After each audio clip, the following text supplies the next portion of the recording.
DA নিয়ে আবার খুব গুরুত্বপূর্ণ আপডেট। বকেয়া ডিএ নিয়ে উত্তরবঙ্গ বিশ্ববিদ্যালয়ের রণক্ষেত্র। প্রশাসনিক ভবনে তালা, ঘেরাও রেজিস্টার। তো এই ভিডিওতে আমরা স্টেপ বাই স্টেপ পুরো প্রক্রিয়া দেখব। 5 মাস ধরে মহার্ঘ ভাতা ডিএ না দেওয়ায় উত্তরবঙ্গ বিশ্ববিদ্যালয়ে তীব্র বিক্ষোভ দেখালেন তৃণমূল প্রভাবিত সারা বাংলা শিক্ষা বন্ধু সমিতির সদস্যরা। আজ মঙ্গলবার প্রশাসনিক ভবনে তালা ঝুলিয়ে এবং রেজিস্ট্রারকে ঘেরাও করে দীর্ঘক্ষণ আন্দোলন চলে। এর ফলে বিশ্ববিদ্যালয়ের প্রশাসনিক কাজকর্ম কার্যত স্তব্ধ হয়ে যায়। বিক্ষোভের জেরে কর্মী ও বিভিন্ন কাজে আসা পড়ুয়ারা আটকে পড়েন।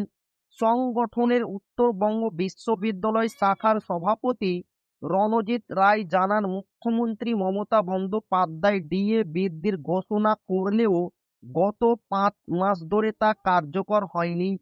বারবার বলেও লাভ না হওয়ায় বাধ্য হয়ে আন্দোলনে নামতে হয়েছে।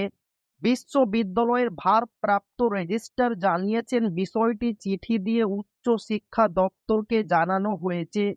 তবে উপাচার্য না থাকায় সমস্যা সমাধানে জটিলতা বাড়ছে। এদিনের বিক্ষোভের ফলে প্রশাসনিক ভবনে তালা ঝুলে যাওয়ায় কর্মীরা দীর্ঘ সময় আটকে থাকেন। একই সঙ্গে পঠন পাঠনেও সমস্যা দেখা দেয়। শিক্ষা বন্ধু সমিতির অভিযোগ, পূর্বে আশ্বাস দেওয়া হলেও ডিএ সমস্যা মেটেনি, তাই ফের আন্দোলনে নেমেছেন তারা।